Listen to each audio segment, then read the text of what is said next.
وَلِسُلَيْمَانَ الرِّيحَ عَاصِفَةً تَجْرِي بِأَمْرِهِ إِلَى الْأَرْضِ الَّتِي بَارَكْنَا فِيهَا لِلْعَالَمِينَ بِأَمْرِهِ إِلَى الْأَرْضِ الَّتِي بَارَكْنَا فِيهَا وَكُنَّا بِكُلِّ شَيْءٍ عَالِمِينَ وَمِنَ الشَّيَاطِينِ مَن يَغُوصُونَ لَهُ وَيَعْمَلُونَ عَمَلًا دُونَ ذَلِكَ وَكُنَّا لَهُمْ حَافِظِينَ وَأَيُّوبَ إِذْ نَادَى رَبَّهُ أَنِّي مَسَّنِيَ الضُّرُّ وَأَنْتَ أَرْحَمُ الرَّاحِمِينَ فَاسْتَجَبْنَا لَهُ فَكَشَفْنَا مَا بِهِ مِنْ ضُرٍّ وَآتَيْنَاهُ أَهْلَهُ وَمِثْلَهُمْ مَعَهُمْ رَحْمَةً مِنْ عِنْدِنَا وَذِكْرَى لِلْعَابِدِينَ۔ اور سلیمان کے لیے تیز ہوا مسخر کر دی کہ اس کے حکم سے چلتی اس زمین کی طرف جس میں ہم نے برکت رکھی، اور ہم کو یہ چیز معلوم ہے، اور شیطانوں میں سے وہ جو اس کے لیے غوطہ لگاتے اور اس کے سوا اور کام کرتے، اور ہم انہیں روکے ہوئے تھے۔ اور ایوب کو یاد کرو جب اس نے اپنے رب کو پکارا کہ مجھے تکلیف پہنچی، اور تو سب مہر والوں سے بڑھ کر مہر والا ہے، تو ہم نے اس کی دعا سن لی، تو ہم نے دور کر دی جو تکلیف اسے تھی، اور ہم نے اسے اس کے گھر والے اور ان کے ساتھ اتنے اور ہی عطا کیے اپنے پاس سے رحمت فرما کر، اور بندگی والوں کے لیے نصیحت ہے۔ آپ نے اس سے قبل کی آیت میں حضرت داؤد علیہ السلام کا تذکرہ سماعت کیا کہ کس طریقے سے اللہ تبارک و تعالیٰ نے آپ کو زرہ بنانے کا معجزہ عطا فرمایا کہ آپ جب لوہے کو اپنے ہاتھوں میں پکڑتے تو وہ موم کی طرح نرم ہو جاتا، ملائم ہو جاتا، آپ جس طرف اسے چاہتے موڑ کر کے اسے جو شکل دینا چاہتے دے دیتے۔ حضرت داؤد علیہ السلام کے بیٹے حضرت سلیمان علیہ السلام ہیں۔ آپ بھی نبی، آپ کے والد ماجد یعنی حضرت داؤد علیہ السلام بھی نبی۔ اب اس آیت میں حضرت سلیمان علیہ السلام کا اللہ تعالیٰ تذکرہ فرماتا ہے کہ ہم نے سلیمان علیہ السلام کے لیے تیز ہوا مسخر کر دی کہ اس کے حکم سے چلتی اس زمین کی طرف جس میں ہم نے برکت رکھی۔ اس زمین سے مراد شام ہے، ملک شام ہے جو آپ کا مسکن تھا۔ ملک شام نہایت ہی متبرک، مبارک اور مقدس زمین ہے۔ انبیاء کرام علیہم السلام کا جائے مسکن رہا ہے، اور آخر زمانے میں بھی جب انتہا درجے کا فتنہ ہوگا تو بھی وہاں والوں کا ایمان سلامت ہوگا۔ اور ملک شام ہی کی وہ سرزمین ہے جہاں پر ابدال سمٹ جائیں گے، اور وہی ابدال حضرت مہدی علیہ السلام کے ہاتھوں پر بیعت کریں گے۔ تو تیز ہوا حضرت سلیمان علیہ السلام کے لیے اللہ تعالیٰ نے مسخر فرما دیا۔ مطلب یہ ہے کہ آپ ہوا کو جس طرف حکم دیتے اس طرف ہوا چل دیتی، ہوا نہیں ہوتی تو بھی آپ کے حکم دینے سے فوراً تیز ہوائیں چلنے لگتی تھیں۔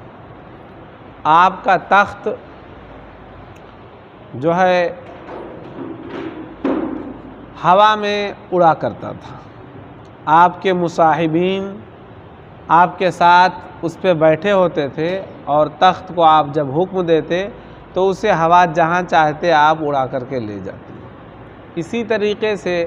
ہوا کے بارے میں ایک واقعہ ہے، یہ تو ہر مسلمان کا ایمان ہے کہ جس کی جہاں موت لکھی ہے اس کو وہیں مرنا ہے، نہ اس کے ایک انچ آگے مرے گا نہ پیچھے، نہ ایک سانس زیادہ لے گا نہ کم۔ جس جگہ پر اللہ نے موت لکھا ہے وہ اسی جگہ مرے گا۔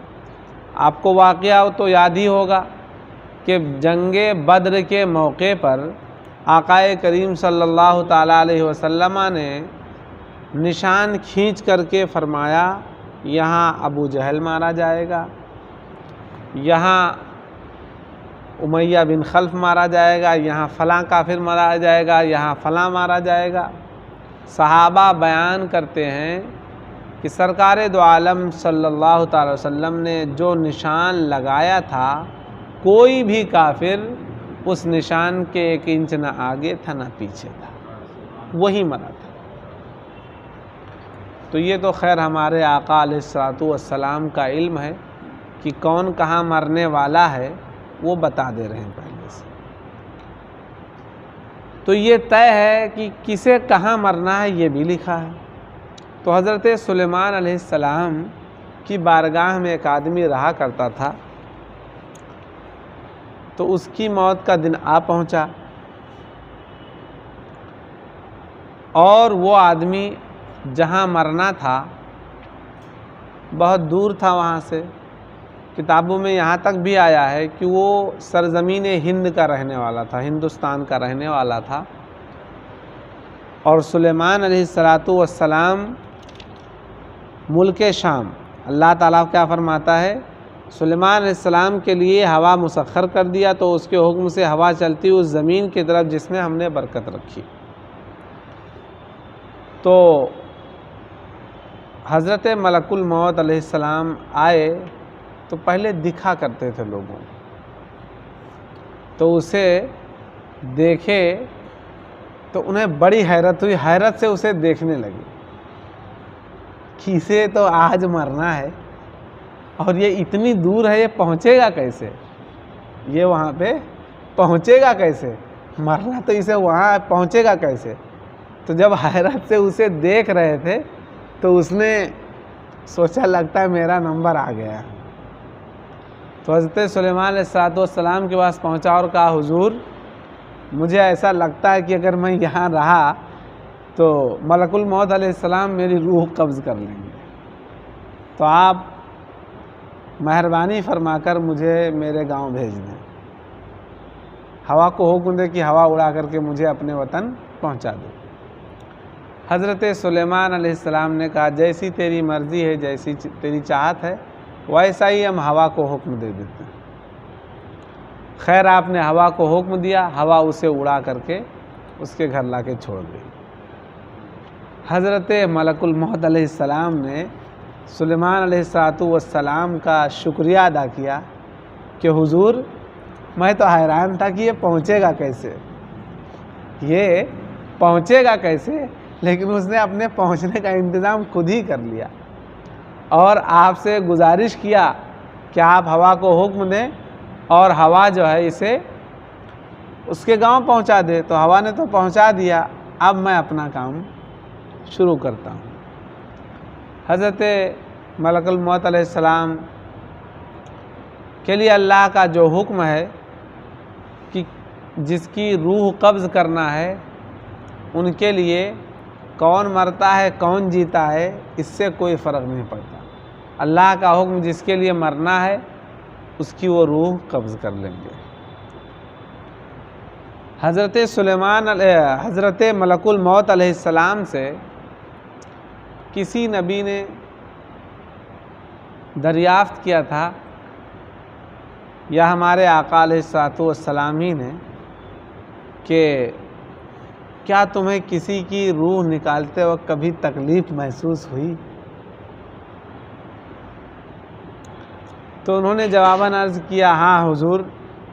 کچھ لوگوں کی روح نکالتے وقت مجھے تکلیف ہوئی۔ کہا کس کی؟ تو انہوں نے عرض کیا شداد کی ماں کی روح جب میں نے نکالا تو مجھے بڑی تکلیف ہوئی۔ واقعہ کچھ اس طریقے سے تھا کہ اس کی ماں سمندری جہاز میں سفر پر تھی، جہاز ٹوٹ پھوٹ کے طوفان کی نذر ہو گیا،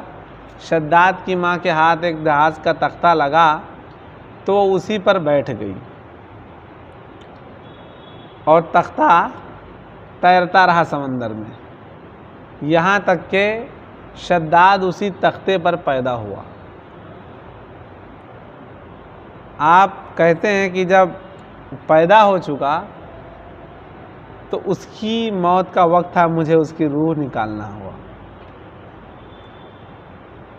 بھرے سمندر میں بچہ پیدا ہوا تختے پر، اور پیدا ہونے کے بعد اس کی ماں کی روح میں نے نکال دیا۔ پھر وہ تختہ تیرتا رہا، پھر اللہ تعالیٰ نے جیسا چاہا اس کی پرورش کروایا، اور جب یہ شخص جوان ہوا بادشاہت اللہ نے اسے دیا، لیکن اس کی بدقسمتی کہ وہ اللہ کا شرک کرنے لگا اللہ کے ساتھ، اور اپنے زمانے کے نبی کی بات نہیں مانا، اس نے شرک اور کفر پر ڈٹا رہا، یہاں تک کہ اس نے آخرت کے بارے میں جب سنا کہ جو اللہ کو مانے گا وہ مرنے کے بعد جنت میں جائے گا، تو اس بدبخت نے دنیا میں جنت بنوایا۔ جنت کی بھی کیفیت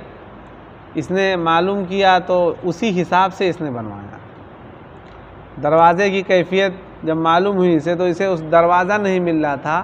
اللہ تعالیٰ نے فرشتوں کے ہاتھ سے دروازہ اسے بھجوایا، فرشتے بیچ کر کے گئے دروازہ انسانوں کی شکل میں۔ جب جنت اس کی بالکل مکمل ہو گئی، اس کا نام رکھا تھا باغ ارم، تو اب اس نے کہا کہ جنت میں چلنا چاہیے۔ حضرت ملک الموت علیہ السلام فرماتے ہیں کہ جب یہ جنت کے اپنے قریب پہنچا، ایک قدم اس کا دروازے پر تھا اور ایک باہر تھا، اللہ کا حکم ہے اس کی روح قبض کر دو۔ میں نے اس کی روح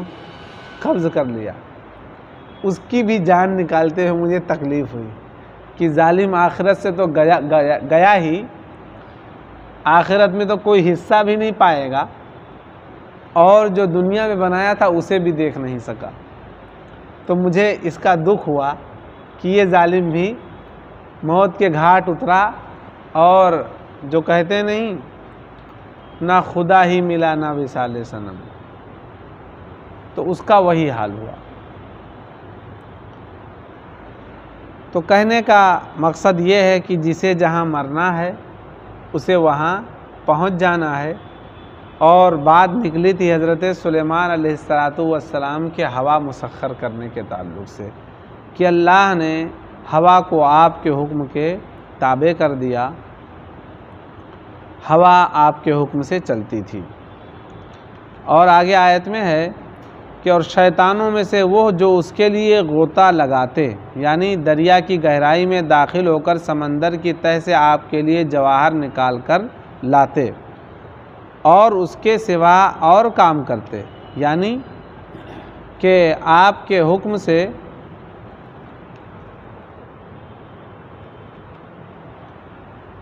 کہ عجیب عجیب صنعتیں، عمارتیں، محل، برتن، شیشے کی چیزیں، صابن وغیرہ بنانا، یہ جو ہے حضرت سلیمان علیہ السلام کے زمانے سے ایجاد ہوا، اور ہم انہیں روکے ہوئے تھے، اللہ فرماتا ہے، یعنی کہ آپ کے حکم سے باہر نہ ہوں۔ یہ جتنے بھی جن شیاطین تھے وہ کوئی بھی آپ کے حکم سے باہر نہیں جا سکتا تھا، جیسے کہ تھے تو اور آپ کی وصال کی گھڑی آپ پہنچی تو آپ ایک عصا لیے اور جا کر کے وہیں ٹیکا لگا کر کے کھڑے ہو گئے، اور اسی حالت میں آپ کی روح قبض ہو گئی۔ اب پہلے تو یہ ہوتا تھا کہ دن میں آپ تشریف لے جاتے، رات میں نہیں جاتے تھے، اب تو جب عصا پہ ٹیک لگائے کھڑے ہیں تو اجنہ ہٹ ہی نہیں پائے، وہ لگاتار کام کرتے رہے، یہاں تک کہ کام جب مکمل ہو گیا تو اللہ تعالیٰ نے دیمک کو حکم دیا، تو دیمک نے عصا کو کھا لیا۔ جب لکڑی کا وجود ختم ہو گیا، مٹی ہو گئی، تو سلیمان علیہ السلام زمین پر آ رہے، تو ان لوگوں نے دیکھا جنہوں نے کہ سلیمان علیہ السلام کا تو وصال ہو گیا، سب جنات بھاگ گئے، سب جنات اپنے اپنے راستہ چلے گئے۔ تو اللہ فرماتا ہے ہم انہیں روکے ہوئے تھے کہ وہ ان کے حکم سے باہر نہ ہوں۔ آگے کی آیت میں حضرت ایوب علیہ السلام کا تذکرہ ہے، اسے کل انشاءاللہ سماعت کریں گے۔ اللہ کی بارگاہ میں دعا ہے کہ مولا تو ہمیں قرآن پاک کا علم عطا فرما، علم نافع عطا فرما، انبیاء کرام علیہم الصلاۃ والسلام کی عقیدت و محبت نصیب فرما۔ صلی اللہ تعالی علی خیر خلقہ و نور عرشہ محمد وعلی آلہ و اصحابہ اجمعین برحمتک یا ارحم الراحمین۔